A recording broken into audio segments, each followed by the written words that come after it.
सभी का बहुत बहुत नमस्कार करेंगे। न्यूज 21 में आप सभी के साथ मैं हूं ऋतिका पांडे। आज की महाचर्चा में आप सभी का बहुत बहुत स्वागत करेंगे, क्योंकि आज जो मुद्दा है ना, जनता के पॉकेट पर एक बार फिर से तेल की डकैती पड़ चुकी है। देखिए, अंतर्राष्ट्रीय बाजार का बहाना बनाकर आम आदमी की कमर तोड़ने का जो खेल एक बार फिर से शुरू हो चुका है। आज सुबह जैसे ही देश की आंखें खुली, पेट्रोल और डीजल के दामों ने आम जनता को जोर का झटका दे दिया है। जयपुर से लेकर दिल्ली की बात कर लूं मैं, मुंबई तक कीमतें एक बार फिर से आसमान छूने लग गई हैं। एक ही हफ्ते में ये दूसरा ना बड़ा प्रहार है। सवाल ये है कि कच्चे तेल के दाम अंतर्राष्ट्रीय बाजार में घटते हैं तो कंपनियों का मुनाफा बढ़ता है, लेकिन जैसे ही $2 के दाम बढ़े, उसका सीधा बोझ जो है देश के गरीब और मध्यम वर्ग पर क्यों डाल दिया जाता है, जो पहले से ही महंगाई की चक्की में बेचारे पिस रहे हैं। क्या सरकार के पास इस आर्थिक चक्रव्यूह का कोई तोड़ नहीं है, या फिर सारा बोझ कह सकते हैं ना कि जनता के सिर पर मढ़कर अपना खजाना भरना ही एकमात्र नीति बन चुकी है। और इसी पूरे मामले पर आज इसी पर होगी देश की सबसे बड़ी तीखी बहस, क्योंकि तेल का खेल जनता फेल हो चुकी है। हमारे प्रवक्ताओं का परिचय देना चाहूंगी। सबसे पहले आपको बता दें, इस चर्चा में हमारे साथ दो बेहद खास मेहमान जुड़ रहे हैं। हमारे साथ सत्ता पक्ष का पक्ष रखने के लिए मौजूद है भारतीय जनता पार्टी के कड़क और तार्किक प्रवक्ता नमित जैन, आज हमारे साथ जुड़ेंगे। इनका बहुत बहुत स्वागत करेंगे। साथ ही विपक्ष की तरफ से आवाज उठाने वाले विनोद गौठाल जी आज हमारे साथ जुड़ेंगे। कांग्रेस के वरिष्ठ प्रखर और बेहद आक्रामक प्रवक्ता हैं विनोद जी। तो इन दोनों हमारे खास मेहमानों का सबसे पहले तो मैं बहुत बहुत स्वागत करना चाहूंगी। आप दोनों का बहुत बहुत नमस्कार करेंगे सर, और आप दोनों का बहुत बहुत स्वागत करना चाहेंगे। हमारे साथ नमित जैन जी हैं, बीजेपी से प्रखर प्रवक्ता, और विनोद गोठवाल जी कांग्रेस के प्रखर प्रवक्ता। सबसे पहले मैं सवाल करना चाहूंगी नमित जी, शुरुआत आपसे ही करना चाहूंगी। जैसे कि इंट्रोडक्शन में ही मैंने आज बोला कि जब लोग सोकर उठे, हर इंसान चाहता है उसका दिन अच्छा बीते, पर कहीं ना कहीं एक बड़ा तगड़ा सर पे वार कर दिया गया है पेट्रोल डीजल की जिस तरीके से दाम बढ़े। तो मैं आपसे जानना चाहूंगी नमित जी, देश की जनता अब इतनी नासमझ नहीं रह गई है। जब राज्यों में चुनाव होते हैं तब तो अंतर्राष्ट्रीय बाजार में कच्चे तेल की कीमत बढ़ने के बावजूद भारत में महीनों तक तेल के दाम के एक भी पैसे नहीं बढ़ाए जाते हैं। चुनाव खत्म होती है, ऐसा कौन सा ग्लोबल संकट आ जाता है कि एक हफ्ते में 2 बार दाम बढ़ा दिए गए? और सबसे बड़ी बात है, क्या तेल की कीमतें अंतर्राष्ट्रीय बाजार तय करता है या आपकी पार्टी का चुनाव प्रबंधन विभाग? जवाब चाहिए सर। जी बिल्कुल, आपका सवाल जो है उसका जवाब देता हूँ। लेकिन स्थिति जो वैश्विक संकट चल रहा है, वैश्विक संकट की जहां बात हो रही है वहां पर तो ऐसा कोई देश अछूता नहीं है जहां पेट्रोल और डीजल की और गैस की कीमतें नहीं बढ़ी। लेकिन जहां आप सवाल कर रही है कि चुनाव थे, चुनाव की वजह से गैस नहीं बढ़ाई, तो ये चुनाव की वजह से नहीं। वो बात कर रहे हैं आज की पहले पेट्रोल डीजल के भाव, क्रूड ऑयल के भाव कम थे, और हमारे देश की सरकार ने किसी तरह उसको मैनेजमेंट में लिया, मैनेज कर करके अगले पिछले 2.5 महीने में 1 रुपए भी लेट नहीं बढ़ाया। तो ये तो हमारा सफल मैनेजमेंट है। हाँ, इस तरह क्यों कि चुनाव की तरह हमने सफल मैनेजमेंट किया, देश की जनता को राहत दी। और हमारे जो प्रधानमंत्री जी है मोदी जी, वो कॉर्पोरेट लॉस को सिटीजन बैंक के रूप में ट्रांसफर किया उन्होंने। जो कॉर्पोरेट लॉस जो लग रहा था उसको सिटीजन बैंक में किया। अब सर स्थिति बहुत ज्यादा दिक्कत हो गई है, क्योंकि हॉर्मोन्स का जो मामला वो सूरज का नजर नहीं आ रहा है। तो रोज से रोज हर दिन उठता है। आप कह रहे कल रात को उठी, जनता ने देखा 3 रुपए पेट्रोल बढ़ गया, 3 रुपए डीजल बढ़ गया। तो यहाँ 3 बढ़े, वहां 30 बढ़े हैं, फिर भी हमने 3 ही बढ़ाया। और आज भी हमारी सरकार, माननीय प्रधानमंत्री नरेंद्र मोदी जी इस चीज के लिए प्रतिबद्ध है कि हमारे देश की जो जनता है, जो आम आदमी है, उस पर कम से कम बोझ पड़े। अगर आज हम वैश्विक स्तर के रेटों को देखा है, वैश्विक स्तर के रेट को देखते हुए 200 रुपये डीजल और 200 रुपये पेट्रोल होना चाहिए, फिर भी हमारे यहाँ 110 के आसपास के भाव चल रहे हैं। क्योंकि जनता और सरकार के बीच कहीं ना कहीं हम सेतु बनकर जो कार्य करते हैं, जो सरकार का काम है कि बोझ हमसे कम पड़े। जो आज मध्यम पे लीटरों का बोझ है वो सरकार वहन कर रही है, कुछ वहन कंपनियां कर रही है। जो आप कहेंगे कि कंपनियां पहले मुनाफे में थी, उन्हें कम हो गया था, तो जो मुनाफा था उनका वो सारा मुनाफा बराबर हो चुका है। सर, महंगाई की अगर मैं बात कर लूं, आज जो हमारी चर्चा चल रही है, हमारे साथ विनोद जी भी जुड़े हैं, अभी उनसे भी बातचीत करूंगी मैं अगले सवाल में। पर नमित जी, जैसे आपने कहा है, आज की चर्चा की अगर मैं सीधी बात करूं, देखिए जब पेट्रोल डीजल कुछ महंगा होता है तो आपको भी पता है ट्रांसपोर्ट महंगा हो जाता है। हर चीजें, जैसे सब्जी की बात कर लूं, राशन, दूध, हर तरह से चीजें की महंगी होती है। तो सबसे बड़ा जो मुद्दा आता है ना, आपकी बात हो, मेरी बात हो, आम जनता की बात हो, अपने घर का बजट जो है वो तगड़े तरीके से एक तरह से हिल जाता है, बिगड़ जाता है। और आप कह रहे हैं कि कुछ चीजों को ध्यान में रखते हुए ये निर्णय लिया गया। चलिए ठीक है सर, वापस चर्चा पे आऊंगी आपके पास। हमारे साथ विनोद गोटवाल जी भी जुड़े हैं कांग्रेस से। सर, आप कांग्रेस प्रवक्ता हैं और बड़े अच्छे पद पर भी हैं आप हाल फिलहाल। तो आप केंद्र सरकार पर टैक्स वसूलने का, मैं यहाँ कांग्रेस पार्टी की बात कर रही हूँ, आरोप लगा रहे हैं, लेकिन आपकी सरकारें राज्यों में मुफ्त बिजली, मुफ्त पानी, नगद ट्रांसपोर्ट की लोक लुभावन योजनाएं, जिसको हम फ्रैबीज कहते हैं, घोषित करती है। तो उन योजनाओं को चलाने के लिए पैसा कहां से आता है? क्या सच ये नहीं है कि आप भी अपने राज्यों में पेट्रोल डीजल पर भारी वैट वसूल कर ही उन चुनावी रेवड़ियों का खर्च निकाल रहे हैं? और साथ में ये भी जानना चाहूंगी कि अपने नमित जी की बात से भी कितना सहमत है जो उन्होंने कहा। देखिए, मैं आपके चैनल बात के माध्यम से कहना चाहूंगा अमित जी को, जब से भाजपा की सरकार आई है 12 साल हो गए और उन्होंने 44,00,000 करोड़ रुपया जो पूरे हिंदुस्तान के अंदर सरकार ने इकट्ठा किया, लेकिन आम जनता को क्या मिला? और कंपनियों को भी इन्होंने 3-3.5 लाख करोड़ रुपया जो है कंपनियों को मुनाफा दिया।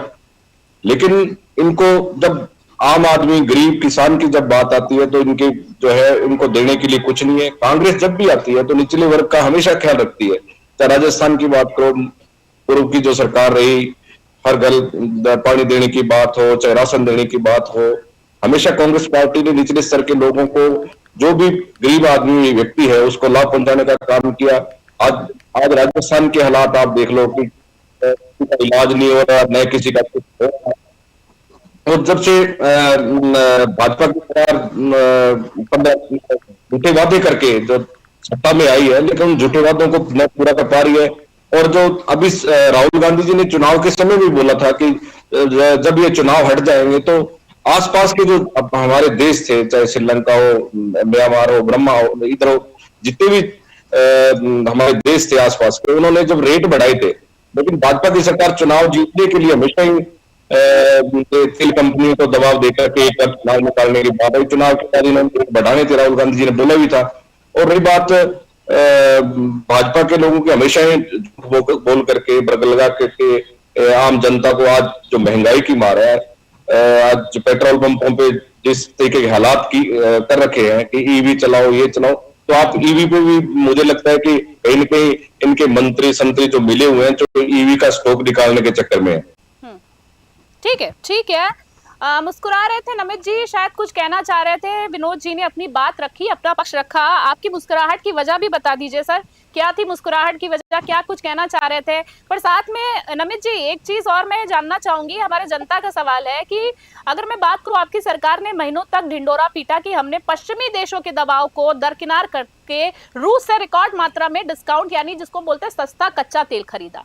पर जब सरकार को तेल सस्ते में मिला है तो उसका फायदा आम जनता की जेब में क्यों नहीं मिल रहा? ये बहुत वाजिब सवाल है। वो सारा मुनाफा आखिरकार किसकी जेब में गया, सरकार की या निजी रिफाइनरों की, अगर मैं बात करूं?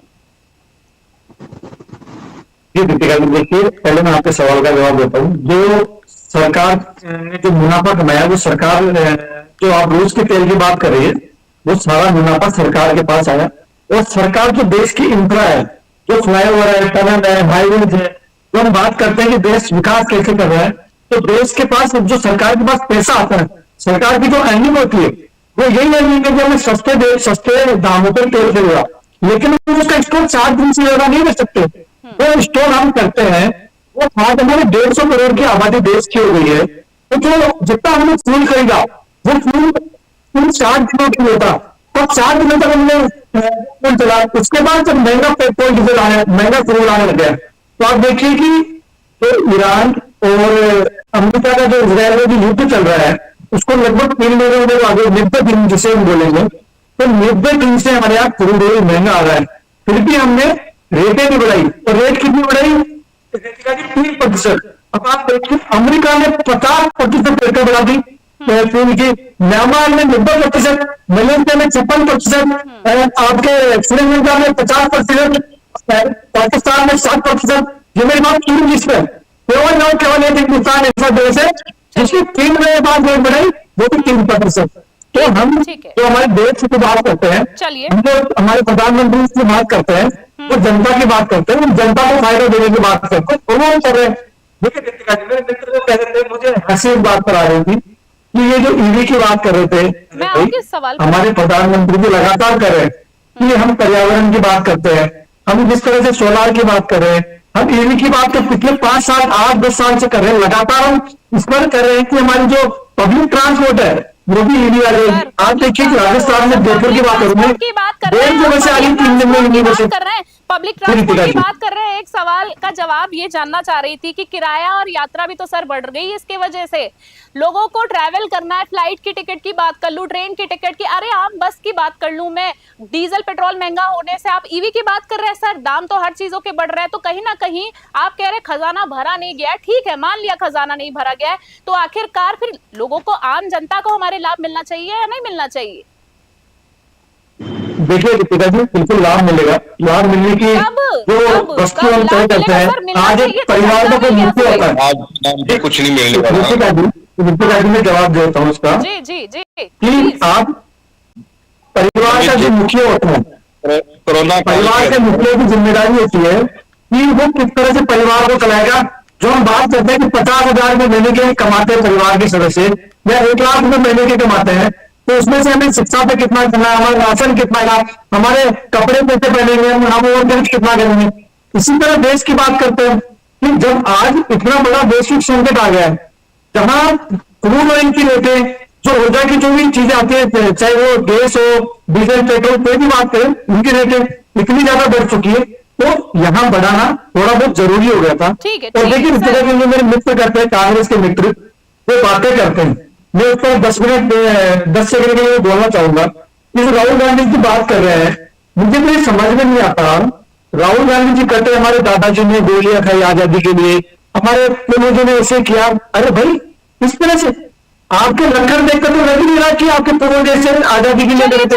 जब देश हित की बात कर रहे हैं, जो राष्ट्र की बात कर रहे हैं, राष्ट्र में संकट खड़ा हो गया है, देश के अंदर खड़ा हो गया है, वहां आप देश के लोगों को बदला रहे हैं, आप देश के लोगों को बदला रहे हैं, आप बड़ा इनकी जैसे हालात पैदा करना चाह रहे हैं। तो राहुल गांधी देश देख रहा है, राहुल गांधी देश देख रहा है कि आपके पूर्वजों ने किस तरह से आजाद किया था, इस तरह मैं देख रहा हूं। नमित जी आपसे राहुल गांधी जी तो कोरोना काल में भी आपको बताया था सबसे पहले, लेकिन आपने उनकी मजाक बना दी। तो अगर वो उस टाइम भी कोरोना के टाइम में भी राहुल गांधी की बात मान लेते, आज हालात के देश उस टाइम कोरोना के समय ये नहीं होता। और रही कोरोना के टाइम में 25 से 30 रुपए प्रति बैरल था तेल का रेट, लेकिन आपने जनता को कम तो नहीं की रेट। ठीक है। अरे भाई, मेरे मित्र परम मित्र विनोद जी, आप भी राहुल गांधी जी के वीडियो देखकर आते। कोरोना में भाई साहब सब लोग घरों पर थे, लॉकडाउन लगा हुआ था, आप लेकर जा रहे थे क्या हवाई जहाज? आप बाइक लेकर बोल रहे थे, पेट्रोल डीजल सर यूज ही नहीं हो रहा था, उसके आपको क्या फर्क? ट्रांसपोर्टेशन पूरा बंद था, पब्लिक ट्रांसपोर्ट पूरे बंद थे। आप किस तरह की बात कर रहे हैं? और ये राशनिंग करना, स्टॉक करना, कालाबाजारी करना, ये कांग्रेस के डीएनए में, ये भारतीय जनता पार्टी के डीएनए में नहीं है। भारतीय जनता पार्टी की सरकार कोई राष्ट्रीय निर्णय करती है, न करने देती है। आप जिस तरह से देश में ऊर्जा का संकट खड़ा हुआ है, वही कांग्रेस लोग ड्रम ले रहे हैं, तेल वेस्ट कर रहे हैं, स्टॉक कर रहे हैं, कालाबाजारी कर रहे हैं। नमित जी, आप काफी समय से अपनी बात रख रहे हैं, हम आपकी बात को बखूबी सुन रहे हैं। नमित जी, अब एक बार विनोद जी को जवाब देने दीजिए। आपको मैं आपके पास वापस आऊंगी। नमित जी, आप काफी देर से अपनी बात रख चुके हैं। विनोद जी, आप क्या जवाब देना चाहेंगे नमित जी का? और उसके बाद एक सवाल मैं आपसे भी करना चाहूंगी।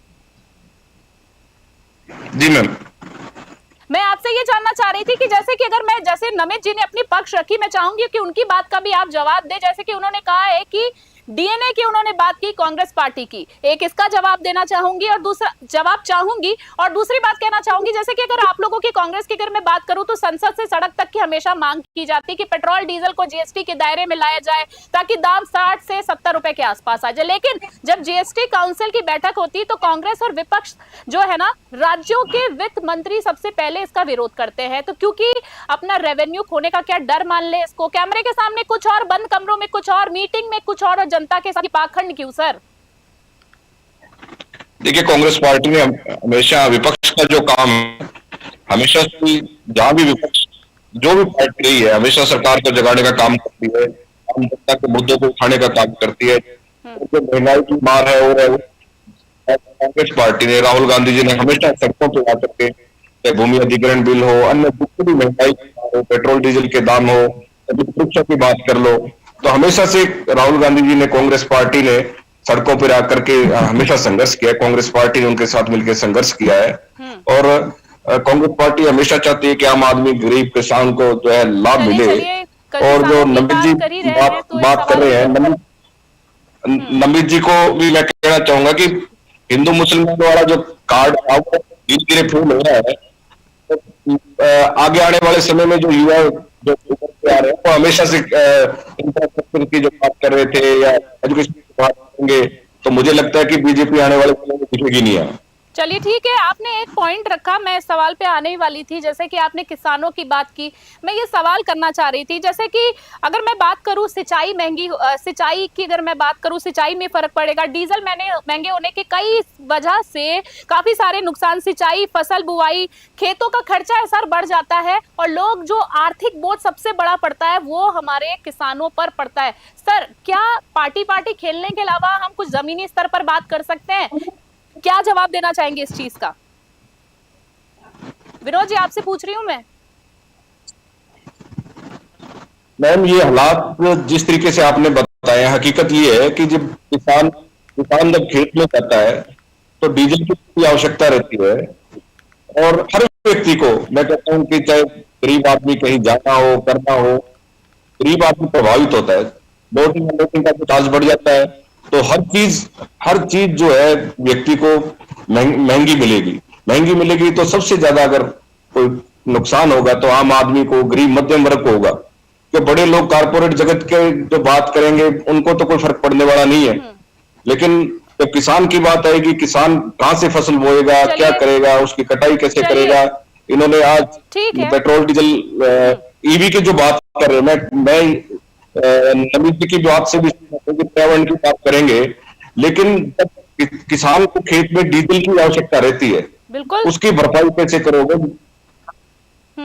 जैसे कि नमित जी आप लोग आपने अपना एक कहीं ना कहीं बहुत ही गंभीर पक्ष आपने रखा, आपकी बातों में चिंता दिख रही थी। हमारे जो नमित जी हैं उनकी बातों में भी किसानों के प्रति एक तरह से देखा जाए जनहित के प्रति जो कहते हैं ना कि चिंताएं जरूर दिख रही हैं। पर सर अगर इतनी चिंता है तो अगर मैं आपकी बात कर लूं, आपकी कांग्रेस पार्टी की बात कर लूं, आपके राज्यों में फिर वैट की अगर मैं बात कर लूं, इनकी अगर मैं कांग्रेस बीजेपी की बात करूं तो कहीं ना कहीं जीएसटी हर चीजों में लगा दी जाती है।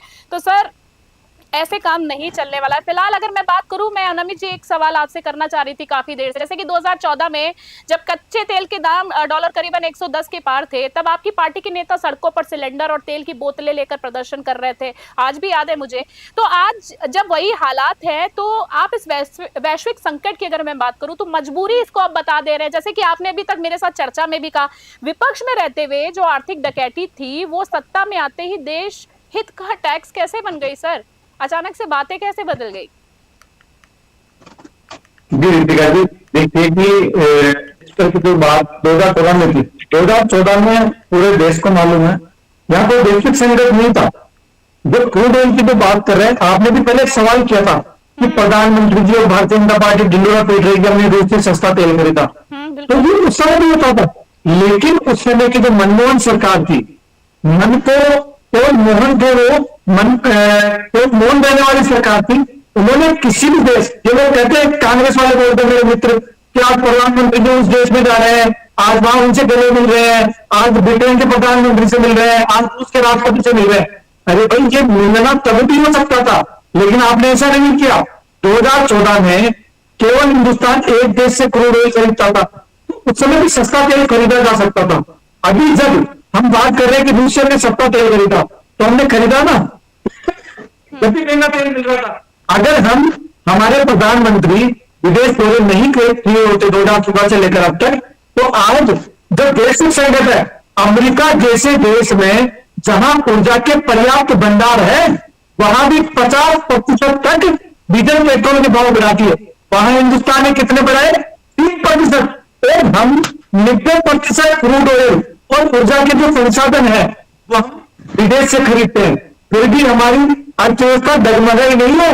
अगर यहीं पर कांग्रेस होती तो आज देश देख रहा होता जो 2014 में हालात थे, तो उस हिसाब से 210 रुपए हिंदुस्तान में पेट्रोल बिक रहा होता। जैसा कि हमारे पड़ोसी देश में इनके जो दिमागी सोच वाले लोग हैं ना, इनके जो मित्र लोग हैं जिनसे बातें करते हैं, वहां 200 रुपए लीटर डीजल बिक रहा है आपको पाकिस्तान में। हिंदुस्तान में ऐसा नहीं होगा रितिका जी। हाँ यहाँ जी, देश के मैं सुन प्रधानमंत्री रही वो हूँ। आदरणीय मोदी जी लगातार इस बात पर नजर बनाए हुए थे। आज से 6 महीने 8 महीने पहले जब ये ईरान का युद्ध तो 2.5 महीने पहले शुरू हुआ है, लेकिन मोदी जी ने 6 महीने पहले इसकी बात रख दी थी कि अगर कभी वैश्विक संकट आता है तो हम डगमगाएंगे नहीं, ठीक है, हमारे ठीक पास है। ऊर्जा के पर्याप्त भंडार हमने जो और संरक्षित आप कर कह रखे रहे हैं, हैं, आप कहना 7 ये दिनों चाह का रहे हैं, तुम्हारे पास ठीक है। भंडार है। ठीक है ना विनोद जी, जैसे कि नमित सर ने कहा कहीं ना कहीं कि किसी तरीके का वैश्विक संकट नहीं है, और आपके पड़ोसी मित्रों की भी जैसे कि इन्होंने बात कर दी, वहां पे 200 रुपए का बिक रहा है पेट्रोल डीजल, जिस तरीके से बिक रहा है। क्या कहना चाहेंगे, नमित जी की बात से कितना सहमत है आप? पहले तो ये बताइए, फिर एक अगला सवाल करूंगी मैं आज का। जी मैम। हाँ नमित जी, विनोद जी मैं सुन पा रही हूँ आपको, जारी रखिए, आप बोलिए प्लीज, मैं सुन रही हूँ आपको। मैं ये कहना चाहूँ नमित जी को कि दूसरे देशों की जो अपने से रुपए आपकी मित्रों की के बात हुई है मुकाबले सर, में, मित्रों की बात हो रही है, मित्रों पड़ोसी मित्रों की बात करी है उन्होंने। पड़ोसी मित्रों से तो ये बना के भी नहीं रखते किसी से, उनकी बात करेंगे। लेकिन जो सोने के हालात हैं, चांदी के हालात हैं, आपने मंगलसूत्र भी उतरवा दिया, उस महंगाई की भी बात नहीं करेंगे ये लोग। और पड़ोसी देश पाकिस्तान की अगर आप बात करोगे तो मुझे लगता है कि लॉकडाउन वहां लगा हुआ है। आप भी, मुझे लग रहा है कि आने वाले समय के अंदर लॉकडाउन जैसी स्थिति आपने पैदा कर रखी है, आने वाले समय में भी मुझे लग रहा है जिस तरीके से धीरे धीरे जो चल रहा है कि लॉकडाउन लगाओगे आप। गाड़ियां मोदी जी ने कम कर दी, लेकिन हमारे मुख्यमंत्री जी ने तो अभी गाड़ियां कम नहीं की, राजस्थान में तो कम से कम। नमित जी आ रही हूँ, तो मैं आपकी तरफ आ रही हूँ। इनके जो प्लान बनाते हैं, पता नहीं अब मुख्यमंत्री जी बड़े हैं या प्रधानमंत्री जी बड़े हैं, इनके कोई पार्टी के अंदर कोई सिस्टम तो रहा नहीं। जो बात करते हैं, 1-2 दिन तो फोटो खिंचाने के लिए बसों में घूमे इनके एमएलए वगैरह, लेकिन बाद में वही स्थिति पैदा हो गई, पेट्रोल डीजल तो उनको भी आवश्यकता है। ठीक है, कहीं ना कहीं क्या कहना चाहेंगे सर? अपनी बातों को इन्होंने इशारों में रख ही दिया, विनोद जी ने अपने स्पष्ट कर दिया है। क्या जवाब देना चाह रहे हैं नमित जी? कुछ कहना चाह रहे थे आप, फिर एक आखिरी सवाल पे आऊंगी मैं विनोद जी के पास आज की चर्चा में। क्या कहना चाहते हैं नमित जी आखिरी सवाल में? आप इनकी बात का क्या जवाब देना चाहेंगे? मेरे मित्र के पास कोई जवाब नहीं है। जो मैंने जो सवाल किए, जो आरोप लगाए, उनसे कोई ये कह रहे हैं कि माननीय मुख्यमंत्री भजनलाल शर्मा जी, अरे भाई वो ईवी गाड़ी में चल रहे हैं। अभी 3 दिन तक उन्होंने जो ग्राम चौपाल है उसमें जो इलेक्ट्रिक बस है उससे सफर किया है। और देखिए कांग्रेस जिस तरह से इसको मुद्दे से फैला रही है, जिस तरह से अफवाह फैला रही है लोगों में कि देश में आर्थिक, अरे भाई आर्थिक दिक्कत नहीं है हमारे यहाँ। हम जो बात कर रहे हैं, हमारे प्रधानमंत्री जी ने बात कही है, वो वही फ्यूल बचाने की बात कि आप पेट्रोल डीजल कम उड़ाइए, कार पुलिंग कीजिए, जहां पर हो सकता है पब्लिक ट्रांसपोर्ट से जाइए, क्योंकि हमारा विदेशी मुद्रा भंडार में नुकसान हो रहा है। इसलिए अपील करिए हमारे प्रधानमंत्री जी। और जो सोने चांदी की बात कर रहे हैं, मंगल सूत्र की बात कर रहे हैं, उसके बारे में बता दूं रुकिएगा जी, ये जो सोना जो है, ये हमारे जो कांग्रेस के जो बड़े बड़े सरगना है, इनके घरों से जो पीढ़ी के छापों में जो सोने की सिंधियां निकलती है ना, आपके चैनल को दिखाई जाती है। प्रधानमंत्री जो सोने की सिंधियां जो कांग्रेस के मित्रों के हाथ निकलती है, वो घरों में स्टॉक होना से वो नहीं खरीदे लोग। जो जिस तरह से इनके भ्रष्टाचारी नेता, इनके जो मुख्यमंत्री, इनके जो पूर्व मंत्रियों के यहाँ भी सोने की सिंधियां निकली थी, और इनके जो शासन में, अशोक गहलोत जी के शासन में सचिवालय की अलमेरा से 1-1 किलो की सोने की सोने के बिस्किट निकले थे, उनके लिए कह रहे थे प्रधानमंत्री जी। विनोद जी बताइए क्या कह रहे हैं आप? जारी रखिए सर। सोने की सिल्लियां सर, कौन सी सोने की सिल्लियों की बात कर रहे हैं नमित जी? सोने की सिल्लियों की बातें हो रही है सर, यहाँ पे बड़ी बड़ी बातें हो रही है सर। सोने की सिल्लियां कहाँ चलेगी? कौन सी सिल्लियों का जवाब देना चाहेंगे सर? मैं ये कह रहा हूं कि जो भी भ्रष्टाचारी, आज कितनी भी लिस्ट उठा के देख लो, भाजपा में गया है तो वो स्नान करके बड़ा पवित्र हो जाता है। कितनी बड़ी लिस्ट होगी कि आप सोच नहीं सकते, और भाजपा में आते वो बड़ा साफ सुथरा और साफ छवि का हो जाता है। इसलिए इन बातों को न देखते हुए हमें आम हित की बात करें। पेट्रोल डीजल के सोने की सिल्लियां निकली थी नहीं निकली थी? सरकार को आप अशोक गहलोत जी के शासन में सचिवालय से सोने के बिस्किट निकले थे नहीं निकले थे? दिन दहाड़े, और इन्हीं चैनल पे दिखाया गया था। देखिए जस्टिस वर्मा हो, अब आपने सुधेंद्र जी को अभी मुख्यमंत्री बनाया, उनके जो आपके पुराने वीडियो देखिए, कितने रुपए पकड़े गए थे और क्या क्या आप बोल रहे थे, मुख्यमंत्री किया। ठीक है, ठीक है, जी ठीक है। बिल्कुल। आगे आगे आगे मैं जवाब एक सवाल चाह रही थी। चलिए, जैसे कि विनोद जी आपसे एक सवाल करना चाहूंगी मैं, मुद्दे पे आते हैं। आप जी लोग मैम। कहते हैं कि आपके समय में महंगाई काबू में थी, जैसे कि अभी भी आपने काफी बार उस चीज को रिपीट किया। रिकॉर्ड उठाकर देख लीजिए एक बार, यूपीए की कार्यकाल में जब कच्चे तेल के दाम बढ़े थे, तब आपकी अगर मैं बात करूं, आपने देश की अर्थव्यवस्था को कर्जे में डुबोकर ऑयल ब्रांड्स जारी किए थे। यानी अगर मैं बात करूं, तात्कालीन राहत के लिए भविष्य को दांव पर लगा दिया था। तो क्या आपकी उस अधूरी दर्शी आर्थिक नीति की वजह से आज देश ये भुगत रहा है? आप अपनी ऐतिहासिक गलतियों को पल्ला कैसे झाड़ सकते हैं? सर, गलतियां तो वहां पर भी हुई थी। अगर हम बात करें, अगर मैं आम जनता की बात करूं, तो कहीं ना कहीं पार्टियों को छोड़कर बोझ तो सर पड़ा है। आप क्या कहना चाहेंगे सर? आखिरी सवाल। देखिए मैम, आपकी बात से मैं कुछ हद तक सहमत हूँ कि बहुत से बताइए, एक्सप्लेन कीजिए। हमारे मनमोहन सिंह जी की सरकार थी। मनमोहन सिंह सच्चाई जी है, सच्चाई है। विदेशों में बुलाया गया जब आर्थिक संकट अमेरिका में भी आया। हम्म। लेकिन अभी जिस तरीके से भाजपा के लोग जो कह रहे हैं कि आप देश के जो हालात आर्थिक संकट से गुजर रहा है, इसमें कोई दो राय नहीं है, चाहे मैं कहें। लेकिन इसको मैं कहता हूं कि आप बात करो विपक्ष के सभी लीडरों को बुला करके एक विश्व पूरे देश की मीटिंग करो अगर ऐसी स्थिति है। लेकिन ये देश की स्थिति को देश के सामने रखना भी नहीं चाहता है। जिस तरीके से कहा है कि आप घरों से बाहर मत निकलो, आप सफर कम करो, ये करो, वो करो, ना मत खरीदो, ये बातें करके आप स्पष्ट रूप से देश को बताएं कि हमारे देश के हालात ये हैं। तो मैं कहता हूं कि जनता आपको सहयोग करेगी, विपक्ष भी सहयोग करेगा। आपको स्वीकार करने में कहां दिक्कत है? ठीक है, ठीक है, ठीक है।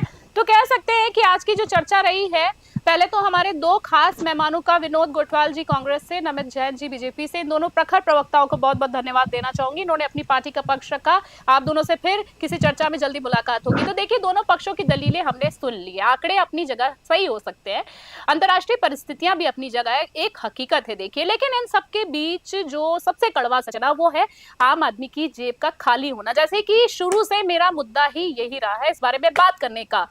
चाहे सरकार किसी की भी हो, देखिए, चाहे तर कोई भी दिया जाए, जब तेल का मीटर घूमता है ना, तो बजट देश के उस आम नागरिक का बिगड़ता है जो चुपचाप ईमानदारी से टैक्स भरता है। उम्मीद है कि सरकारें सिर्फ खजाना भरने के बजाय इस चौतरफा महंगाई से जनता को निजात दिलाने के लिए कोई ठोस और दूरगामी रास्ता ढूंढेंगी। आज इस बहस में जुड़ने के लिए नमित जैन जी और विनोद गोठवाल जी का बहुत बहुत धन्यवाद देना चाहेंगे। इसी तरह की तमाम बड़ी अपडेट्स के लिए देखते रहे न्यूज़ 21 वीकली। नमस्कार, जय हिंद, जय भारत।